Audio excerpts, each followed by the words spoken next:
Boa tarde, pessoal. Aqui estamos mais uma vez para gravar mais uma aula para vocês, como havia prometido.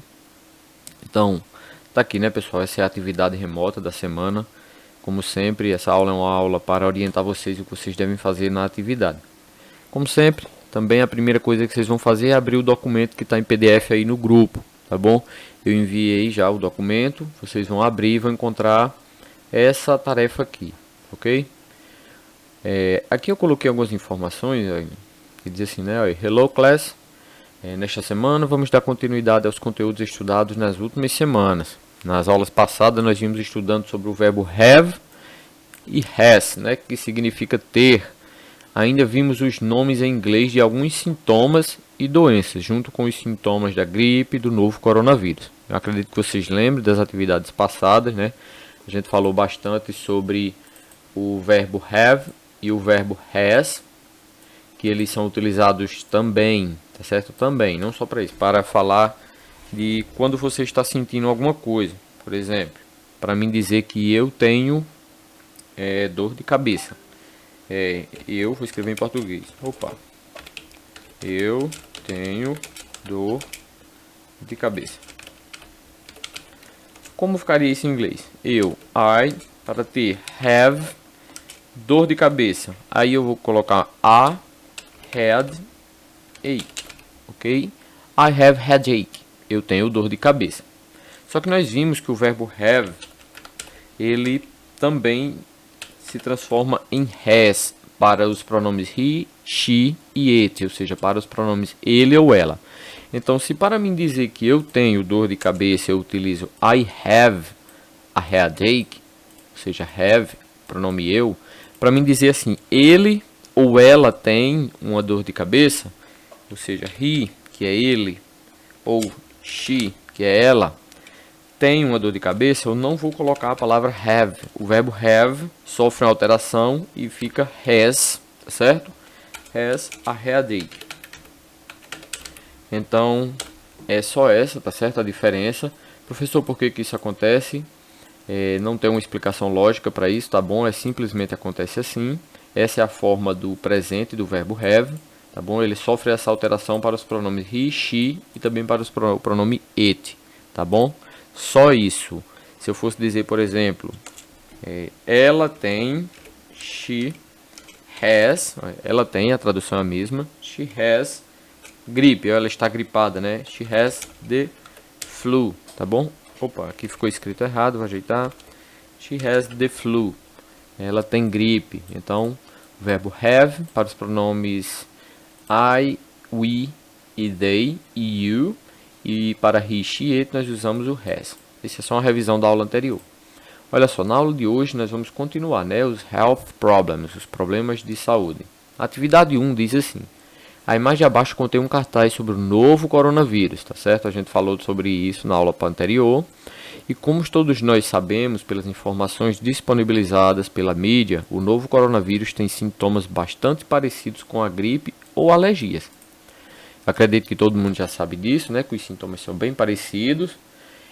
No cartaz abaixo, esses sintomas estão separados de maneira que possamos identificá-los de maneira correta, tá bom?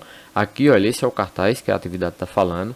É um cartaz onde diz coronavirus or something else, tá certo? É o seguinte, coronavírus ou algo mais, tá certo? E o que vocês vão fazer é o seguinte, ó, os sintomas da gripe da Covid-19 são parecidos? Sim ou não? Vocês vão marcar aqui. Aqui no cartaz eu tenho aqui, olha só, cold or allergies, olha só.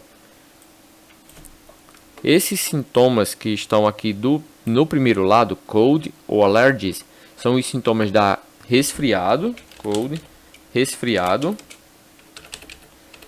resfriados, e allergies são alergias, tá certo? Então, sintomas de um resfriado ou alergias. Aqui nós temos, ó, itch eyes, nós já vimos esses sintomas, stuffy nose ou sneezing, tá certo? Eu não vou traduzir esses sintomas para vocês, porque vocês vão fazer essa tradução, tá bom? Professor, como é que eu vou fazer essa tradução se eu não sei? Vocês podem visitar lá o site Google Tradutor Tradutor, tá bom? Põe isso aí no seu celular que eu garanto que vai aparecer, ou computador, Google Tradutor, e vão traduzir esses sintomas, beleza? O próximo diz assim, flu or coronavirus, tá bom? Aqui são os sintomas da flu, gripe, tá bom? E coronavirus é o coronavírus. Então, os sintomas da gripe e do coronavírus, veja que eles estão juntos porque são os mesmos sintomas, praticamente. Fever, que é a febre, né? Fatigue, fadiga. Body aches, nós já vimos também. Cough, worsening symptoms. Worsening symptoms, tá bom? Vocês vão observar aqui esses sintomas. E o próximo é o coronavirus. Esses sintomas são apenas os sintomas do coronavírus. Aqui por último, shortness of breath. Segundo, history of travel. E terceiro, exposure, tá bom? Por último, no cartaz ainda temos uma informação aqui, essa linhazinha embaixo. Diz assim, ó, symptoms and risks vary from person to person. Os sintomas e os riscos variam de pessoa para pessoa, tá bom? Em algumas pessoas aparecem alguns sintomas e em outras pessoas outro tipo de sintoma. E por fim diz always check with your doctor. Sempre cheque, né? Sempre consulte o seu doutor, tá bom? O que vocês vão responder acerca do cartaz é o seguinte, de acordo com o cartaz, escreva em português quais são os sintomas do coronavírus. Vocês vão vir aqui, vão pegar quais são os sintomas que são apenas do coronavírus e vão colocar em português. Ou seja, vocês vão traduzir isso aqui. De acordo com o cartaz, escreva em português quais os sintomas da gripe. Quais são os sintomas da gripe aqui, ó. Vai pegar alguns e vai colocar eles aqui em português. Letra C. De acordo com o cartaz, escreva em português quais os sintomas de um resfriado ou alergia. Olha só aqui, resfriado e alergia, esses são os sintomas. Vocês vão colocar em português também. E letra D. De acordo com o cartaz, pessoas contaminadas sempre terão os mesmos sintomas? Sim ou não? Todo mundo sempre vai ter os mesmos sintomas quando são contaminados pelo coronavírus? Vocês vão marcar se sim ou se não. A atividade número 2, tá bom aqui? Atividade 2 diz assim, ó, complete as frases na imagem abaixo com os sintomas em inglês corretamente. Olha só que interessante. Esse aqui, tá bom? São o que vocês vão preencher, olha só.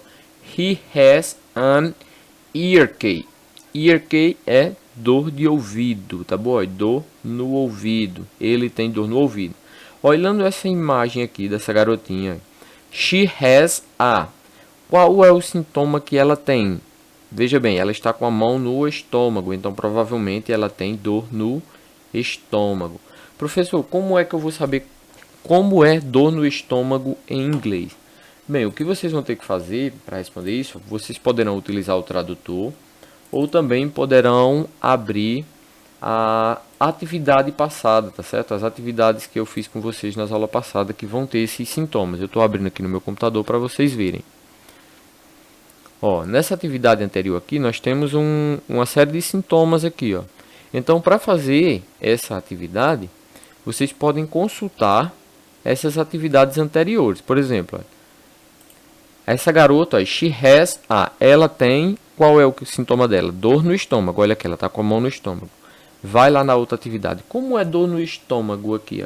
Olha só, stomachache. Então vai colocar essa palavrinha lá. A próxima aqui, ó, o terceiro.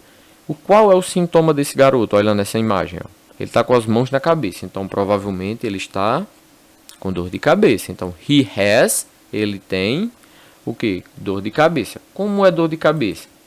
Volta aqui nessa imagem, olha só. Procura aqui dor de cabeça comigo. Olha só, a terceira aqui, a mulher está com dor de cabeça. Então, coloca essa palavrinha. E vocês vão fazer isso nas demais. Olha só, esse garoto aqui, ó. Ele provavelmente está com um resfriado, tá bom? E vai fazer as próximas do mesmo jeito, tá bom? A atividade é essa. Espero que tenha ficado claro, tá bom? Não tenha ficado muitas dúvidas. E qualquer coisa, vocês podem mandar mensagem. Forte abraço a todos e até a próxima.